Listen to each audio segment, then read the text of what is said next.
अस्सलामुअलैकुम बच्चों। बेटा जी, ये टेस्ट आपका आज दूसरा टेस्ट था जिसका उन्वान है सब्जेक्ट वर्ब एग्रीमेंट। और देखें बच्चों, ये टॉपिक बड़ा इम्पोर्टेंट है, बहुत अहम है। आप इसको देखिएगा कि इसमें क्या क्या सवालात थे, ठीक है, उसमें आपने क्या अटेम्प्ट किया, क्या जवाब दिया। तो देखें बेटा जी, आप देखिए यहाँ पे जो क्वेश्चन नंबर 1 आपके पास आया हुआ है, ज़रा इसको देखिएगा। अब क्वेश्चन नंबर 1 में 20 मिनट्स। अब आप देखिए, मैं अगर यूं बोलूं, इसको जरा सुने, हर सवाल को जरा तफसील से सुन लीजिएगा। अगर मैं इसको यूं बोलता हूं कि 20 मिनट्स, तो मैं बोलूंगा जी are available, 20 minutes were available, 20 minutes खर्च हो चुके हैं, तो मैं बोलूंगा 20 मिनट्स हैव बीन स्पेंड।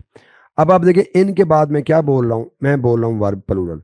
मगर अगर मैं ये कहता हूं कि 20 मिनट्स एक बड़ा टाइम होता है, छोटा सा टाइम होता है, ये टाइम होता है, वो टाइम होता है, तो मैं बोलूंगा 20 minutes is a small time, is a little time. आप ये 20 मिनट्स के बाद आगे वो कहता है द अमाउंट ऑफ टाइम। आप देखिए बच्चों, यहां पे वो कह रहा है जनाब द अमाउंट ऑफ टाइम, ठीक हो गया। अब यहां पे देखें कि जनाब जब आपके पास ये अमाउंट ऑफ टाइम आ चुका, अमाउंट ऑफ टाइम आ चुका, तो अब जो आपने पीछे वर्ब लगाना है बेटा, जो अब आपने पीछे वर्ब लगाना है, तो वर्ब लगाना है आपने सिंगुलर। तो यहाँ पे क्या आएगा, इज आएगा। तो 20 मिनट्स क्या आएगा, is the amount of time it takes me to get home from work. अच्छा, अब यहां पे देखें, एक और भी यहां पे एक पॉइंट आया हुआ है, इसको भी साथ साथ डिस्कस कर लेते हैं। और वो ये है कि अगर आपके पास गेट का वर्ड आए, गेट, आप देखो गेट के बाद देखो होम आ चुका है, तो मैं यही बोलूंगा मैं घर पहुंच गया, आई गॉट होम, ठीक है। तो ये गेट के बाद जब होम आया हुआ है, तो ये बतौर यहाँ पे क्या इस्तेमाल हुआ है, ये बतौर यहाँ पे एडवर्ब इस्तेमाल हुआ है, एडवर्ब ऑफ प्लेस, ठीक है बेटा। तो अब देखिए बेटा जी, अब आपके पास ये जवाब आ गया कि 20 मिनट्स इज, यहाँ पे 20 मिनट्स क्या आएगा, तो अब यहाँ बेटा क्या बोलेंगे, 20 minutes is the amount of time it takes me to get home from work. तो यहाँ पे जवाब क्या था बेटा, यहाँ पे जवाब था अल्फा। ओके, नेक्स्ट बेटा चलते हैं। अच्छा बेटा, अराइज आप यहाँ पे आ चुके हैं बेटा। अब आप देखें जी, अब आप अगर यहाँ पे बोलेंगे अराइज इन इंटरेस्ट रेट्स, अब आप देखिए बेटा जी, यहाँ पे जो है ना आपके पास क्या आ चुका, राइज के बाद है इन इंटरेस्ट रेट्स। ये एक देखिए आपके पास यहाँ पे ना एक फ्रेज आ चुकी है।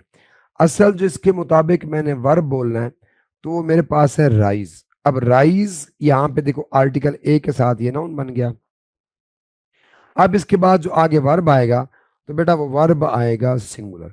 तो अराइज इन इंटरेस्ट रेट्स, तो यहाँ पे आएगा इज एक्सपेक्टेड। तो यहाँ पे जो जवाब था आपका बेटा, वो था, वो आएगा alpha. Arise in interest rates is expected, तो यहाँ पे जवाब था बेटा अल्फा। बाकी यहाँ पे आर नहीं आएगा, वुड नहीं आएगा, हैव बीन नहीं आएगा, तो यहाँ पे जवाब था alpha. Arise in interest rates is expected, is expected. अच्छा, आप देख लें बेटा जी, अराइज इन इंटरेस्ट रेट्स। अब आप देखें इन इंटरेस्ट रेट्स जो आपके पास आया हुआ है ना, तो ये देखिए ये राइज के बारे में। अब राइज यहाँ पे बतौर नाउन आया, लेकिन एक बात और भी नोट करें बेटा कि राइज आपका वर्ब भी होता है। राइज पहली फॉर्म है, फिर रोज सेकंड फॉर्म है, फिर रीजन थर्ड फॉर्म है। Rise rose risen. जैसे हम कहते हैं the sun rises in the east, हम ये बोलते हैं जी, द स्मोक इज राइजिंग हम कहते हैं, ठीक है। और हम ये भी कहते हैं जब कोई बंदा अपनी चेयर से खड़ा होगा, तो हम क्या बोलेंगे, तो हम ये बोलेंगे कि ही विल क्या बोलेंगे, राइज। ही विल राइज, वो उठेगा, फ्रॉम हिज सीट, अपनी सीट से, फ्रॉम हिज सीट। ये अपनी सीट से उठा, तो क्या बोलेंगे, ही रोज, आर एस he rose, he rose from his seat, he rose from his seat, ठीक होगा बेटा। लेकिन ये जो राइज एक इजाफा भी होता है, बतौर नाउन इसको इजाफा भी कहते हैं। तो अब इस राइज के बाद जो वर्ब आएगा, तो वर्ब आएगा सिंगुलर, तो यहाँ पे इज आएगा। देखो आर भी नहीं आएगा, और वुड के बाद देखो, वुड के बाद तो कभी एक्सपेक्टेड आएगा नहीं, और हैव बीन के बाद अगर आएगा, तो राइज के बाद तो हैव नहीं आएगा। तो यहाँ पे जवाब क्या था, alpha. Arise in interest rates is expected, ठीक हो गया बेटा। तो यहाँ पे जवाब था अल्फा। अच्छा, एक बात और भी यहाँ पे जरा समझिएगा, चूंकि राइज का वर्ड आ चुका है तो जरा दो तीन बातें और भी हम कर लेते हैं। वो ये है कि एक राइज हो गया, हमने पढ़ लिया। एक होता है बेटा अराइज, वो ए के साथ होता है अराइज। अब इसकी जो सेकंड फॉर्म है अराइज की, तो वो बन जाती है अरोज, अरोज। और थर्ड फॉर्म बन जा अरोज, और थर्ड फॉर्म बन जाती है arisen. Arise arose arisen, arise arose arisen. अब ये कब आता है, ये कब यूज करते हैं? जब हम ये कहते हैं द प्रॉब्लम विल अराइज, मसला पैदा होगा। The situation will arise, situation पैदा होगी। तो ये हम तब इसको यूज करते हैं, अराइज अरोज अरिजन। और एक होता है अराउज, AROUSE, अराउज। और सेकंड फॉर्म होती है अराउज्ड, और थर्ड फॉर्म भी होती है अराउज्ड। और ये अराउज होता है जब आप किसी बंदे के अंदर, उसके अंदर कुछ जज्बात पैदा कर देते हैं, जज्बा पैदा कर दिया कि you have arouse the passion, you have arouse the interest, तो ये तब यूज करते हैं। और ये फिर ट्रांसलेट बन जाता है, इसके बाद फिर ऑब्जेक्ट भी आता है। ठीक है बेटा, तो ये है जो आपके पास राइज आएगा, तो आप जानते हो जो आप हमारे पास राइज था, राइज रोज रीजन, तो ये इंट्रांसिटिव वर्ब होता है, इसके बाद कभी ऑब्जेक्ट नहीं आएगा। अराउज ट्रांसिटिव वर्ब है, इसके बाद ऑब्जेक्ट आएगा। और इस तरह अराइज के बाद भी नहीं आएगा। ठीक है बेटा, तो ये सारी बातें क्लियर हो गई। अब जी हमारे पास ये सवाल आया, अ नंबर ऑफ स्टडीज। अब इस बात को यहाँ पे रख के एक बात और यहाँ पे देखें बेटा, और वो ये है कि अगर मैं आपसे कहूं क्या कि जनाब I have written a letter, I have taught you, मैं आपको पढ़ा चुका हूँ, आ गया ना, आई हैव टॉट यू। अब बिल्कुल देखो, आई मेरे पास यहाँ पे सब्जेक्ट है, ये मेरे पास हेल्पिंग वर्ब है, ये मेरे पास मेन वर्ब थर्ड फॉर्म है, और ये मेरे पास ऑब्जेक्ट है। ठीक है, तो आप जानते हो जब आगे इसका ऑब्जेक्ट आ चुका है, ऑब्जेक्ट मौजूद है, तो भाई मैं पीछे क्या लगाऊंगा? मैं अगर यहाँ बीन लगा देता हूँ, I have been taught you, तो ये तो गलत हो जाएगा। जब आपके पास आगे ऑब्जेक्ट आया हुआ है तो फिर यहाँ पे बीन इस्तेमाल नहीं करते, हम सिंपल बोलेंगे आई हैव टॉट यू। हाँ, अगर मैं यहाँ पे वाकई में बीन लगाऊंगा तो आई हैव बीन टॉट, फिर मुझे बोलना पड़ेगा बाय यू। ठीक है ना। अब यहाँ पे देखेंगे अ नंबर ऑफ स्टडीज, ये मेरे पास आ गया सब्जेक्ट। यहाँ अभी मैं लगाऊंगा, भाई क्या लगाएंगे यहाँ पे हेल्प। अब देखो शोन यहाँ पे वर्ब की थर्ड फॉर्म आ चुकी है। अब इस वर्ब की थर्ड फॉर्म के बाद, मेन के बाद देखें, द बेनिफिट्स आ चुके हैं, और बेनिफिट्स ऑफ रेगुलर एक्सरसाइज, अब ये बतौर क्या यूज हुए हैं? अब ये बतौर ऑब्जेक्ट यूज हुए हैं। तो जब आपको इस वर्ब के बाद ऑब्जेक्ट आ चुका है, तो अब आप इसको बनाएंगे एक्टिव, इसको पैसिव नहीं रखेंगे। अगर आप क्या करते हो, अगर हैव के बाद शोन कहते हो, सॉरी वर्ब के बाद शोन कहते हो, तो ये गलत, ये तो पैसिव बन जाएगा। अगर विल बी के बाद कहते हो पैसिव, तो ये भी गलत, will be shown. Would be के बाद ये भी गलत, तो क्या बोलेंगे आप? Have shown. तो यहां बोलेंगे a number of studies have shown the benefits of regular exercise for physical and mental health. तो यहां पे जवाब क्या था? Beta. A number of studies have shown the benefits of regular exercise for physical and mental health. अच्छा जी बच्चों, अब यहाँ पे आते हैं कि वन ऑफ। अब ये रूल आपने पढ़ा हुआ है बेटा कि वन ऑफ के बाद नाउन क्या लगाते हैं? वन ऑफ के बाद नाउन होता है प्लूरल, कि one of the books, one of the teachers, one of the boys, one of the chairs, one of the tables, हम यूं बोलते हैं। ठीक है, अब ये लिखा हुआ है वन ऑफ द क्या? Drawbacks, one of the drawbacks. अब वन ऑफ के बाद क्या आ चुका है? वन ऑफ के बाद नाउन आ चुका है प्लूरल, कि one of the books, one of the drawbacks, one of the teachers. अब इसके बाद देखें वन ऑफ द ड्रॉबैक्स, अब इसके बाद of modern education, of modern education. अब ये फ्रेज है जो ड्रॉबैक्स के बारे में। अब आप बताएं कि वन ऑफ के बाद नाउन क्या आ चुका है? प्लूरल, मगर आगे वर्ब क्या आएगा? सिंगुलर। तो one of the drawbacks of modern education, अब यहाँ पे क्या आएगा? यहाँ वर्ब आएगा सिंगुलर, तो यहाँ पे इज आएगा। तो is that it does not encourage original thinking. देखो यहाँ पे हैड नहीं आएगा, हैज नहीं आएगा, और वर्ब भी नहीं आएगा। तो बच्चों यहाँ पे जो जवाब आएगा वो आएगा सिंगुलर, इज आएगा। तो one of the drawbacks of modern education is that it does not encourage original thinking. तो यहाँ पे जवाब था बच्चों डेल्टा। अच्छा बच्चों, अब ये जानते हो कि मैनी आ के बाद क्या होता है? मैनी आ के बाद नाउन होता है सिंगुलर, और वर्ब भी होता है सिंगुलर।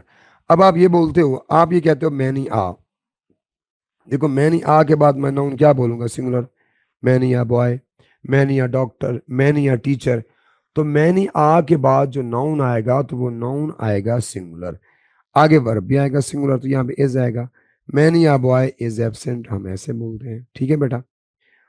अगर आप देखें, अब मैनी के बाद ए आ चुका है, आगे आ चुका है प्रॉमिसिंग स्टूडेंट। अब यहाँ पे वर्ब भी आएगा सिंगुलर। यहाँ पे अभी हम क्या करेंगे, हम यहाँ पे वर्ब का फैसला करेंगे। मगर आगे देखो, बहुत सारे बच्चों ने अपना पोटेंशियल क्या कर दिया। अब ये पोटेंशियल मेरे पास क्या आ गया बच्चों, ये पोटेंशियल मेरे पास क्या आ गया, ये पोटेंशियल मेरे पास आ गया बतौर ऑब्जेक्ट। और जब मेरे पास ये ऑब्जेक्ट आ चुका, तो अब मुझे इसको एक्टिव रखना है ना, पैसिव नहीं बना देना। तो मैनी या प्रोमिसिंग स्टूडेंट, अब क्या बोलेंगे, अगर बोलते हो हैज बीन वेस्टेड, ये तो गलत है, ये तो पैसिव बन जाएगा। अगर बोलते हो है इज वेस्टेड, ये भी पैसिव बन जाएगा, ये भी गलत है। अगर बोलते हो वाज वेस्टेड, ये भी पैसिव बन जाएगा। तो क्या आएगा, हैज वेस्टेड, कि बहुत सारे बच्चों ने जाया कर दिया है। Many a promising student has wasted his potential. तो यहाँ पे जवाब था चार्ली, ठीक है बेटा। 50% ऑफ। अब इस ऑफ के बाद देखो यहाँ पे नाउन क्या आ रहा है, अनकाउंटेबल। आप देखें, जब भी सेंटेंस का आगाज ना आप किसी फ्रैक्शन से करते हो, 1/3 of, 2/3 of, half of, quarter of, जब भी इस तरह बोलते हो, अब ये शुरू में आ जाते हैं फ्रैक्शंस। अब इन फ्रैक्शंस के मुताबिक आप यहाँ पे वर्ब लगाते हो, 50% ऑफ द वर्क। अब इस वर्क के मुताबिक जो वर्ब आएगा, तो वो बेटा वर्ब आएगा सिंगुलर। 50% of the work. आप देखें यहाँ पे आर नहीं आएगा, इज तो नहीं आ सकता, वाज भी, यहाँ पे क्या आएगा, ये चूंकि आगे बीन आ चुका है ना, तो बीन किसके साथ आता है, बीन आएगा हैज के साथ। तो यहाँ पे हैज आएगा, हैज ऑलरेडी बीन, चूंकि आगे बीन आ चुका है, तो बीन का फिर वाज या इज तो नहीं आ सकते ना। तो यहाँ पे आएगा हैज ऑलरेडी बीन कंप्लीटेड। तो यहाँ पे जवाब क्या था बेटा, चार्ली, ठीक है।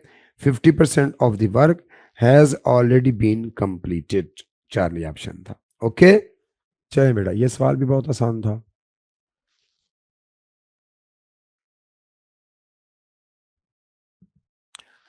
अच्छा, अब देखिए बच्चों, एक चीज हम पढ़ते रहे पहले वाले टॉपिक में, और वो था कोई फ्रेज। जब कोई फ्रेज एज ए सब्जेक्ट आ रही है, जिसको हम नॉन फ्रेज या कहते हैं या जेरंड फ्रेज कहते हैं, तो उसके बाद वर्ब क्या आता है, उसके बाद वर्ब आता है सिंगुलर। अब देखिए, कीपिंग द एल्डरली हेल्थी, ठीक है। अब ये मेरे पास एक फ्रेज है। अब बेटा ये जो फ्रेज है, अब जरा सुनिएगा, ये जो फ्रेज है, अगर मैं ऐसे बोलूं कि जनाब टीचिंग, पढ़ाना द स्टूडेंट्स। अब ये देखो, टीचिंग आईएनजी फॉर्म से मैंने आगाज किया। अब मेरे पास ये जो वर्ब आ रहा है, अब इसके बाद जो मैं वर्ब बोलूंगा, तो वो बोलूंगा सिंगुलर, टीचिंग द स्टूडेंट्स। अब इसके बाद मेरे पास जो वर्ब आएगा, तो वो आएगा सिंगुलर, टीचिंग द स्टूडेंट्स। अब मैं बोलूंगा इज गुड, अच्छी बात है, ठीक है बेटा। तो कीपिंग द एल्डरली हेल्थी। अब यहाँ पे इसके बाद जो वर्ब आएगा, तो वो आएगा सिंगुलर, तो यहाँ पे इज आएगा। तो आप बोलेंगे keeping the elderly healthy is preferable to treating them when sick. तो बेटा यहाँ पे जवाब क्या था, चार्ली। उसकी लॉजिक ये है कि जब कोई आपके पास सब्जेक्ट आ जाए और वो फ्रेज है, और जब कोई फ्रेज आ जाए सब्जेक्ट एज ए नाउन, ठीक है, जिसको हम जेरंड फ्रेज भी कहते हैं या नाउन फ्रेज भी कहते हैं, अब उसके बाद जो वर्ब आएगा, तो वर्ब आएगा सिंगुलर। तो यहाँ पे जवाब था चार्ली, ठीक है बेटा।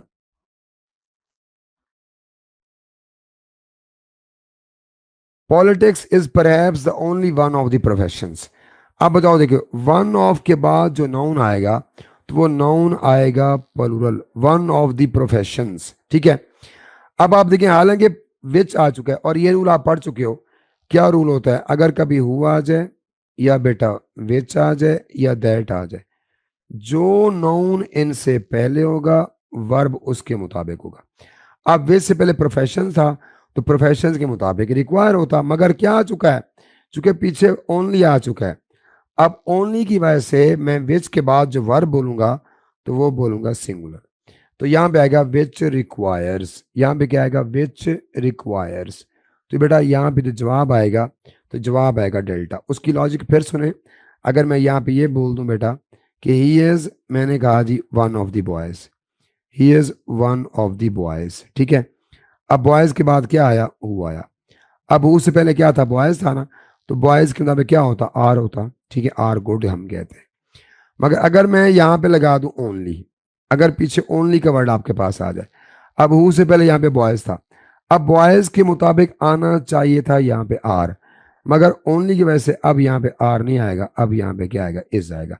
तो वो यही बात है, अब बेस से पहले प्रोफेशंस हैं, तो प्रोफेशंस के मुताबिक आना चाहिए था रिक्वायर, मगर ओनली आ चुका, तो अब यहाँ पे क्या आएगा, रिक्वायर्स आएगा। तो यहाँ पे जवाब आएगा delta.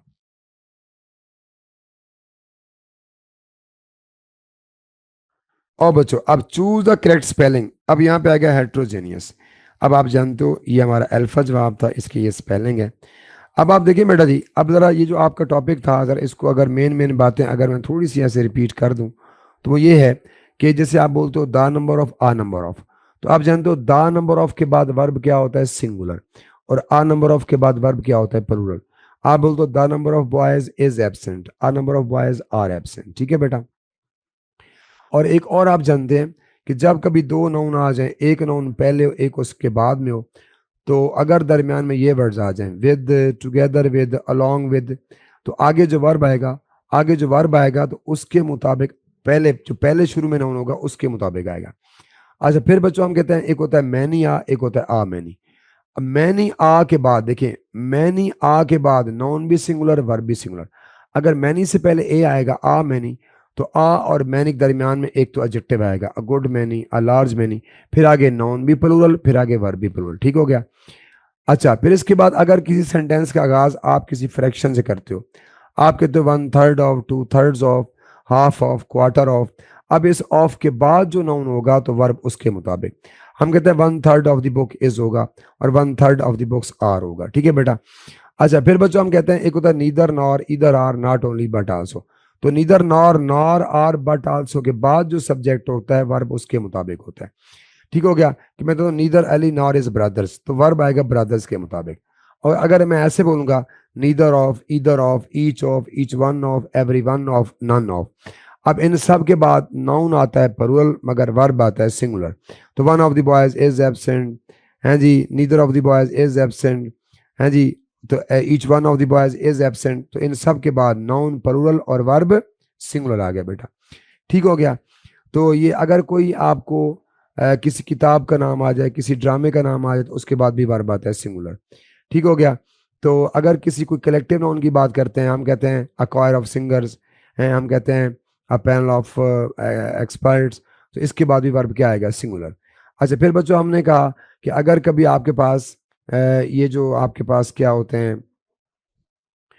More than one, more than one, more than one, more than one के बाद नाउन भी सिंगुलर, वर्ब भी सिंगुलर। अगर जो मोर के बाद नाउन आएगा तो मोर के बाद नाउन भी प्लूरल और वर्ब भी प्लूरल। ये बच्चों सारी बातें बेसिक अब मैंने आपको ये भी बता दी हैं और ये आपके सवाल भी डिस्कस हो चुके हैं, ठीक है बेटा। Thank you very much, God bless you and Allah Hafiz. Stars Academy Multan campus, Pakistan's #1 entry test preparation academy.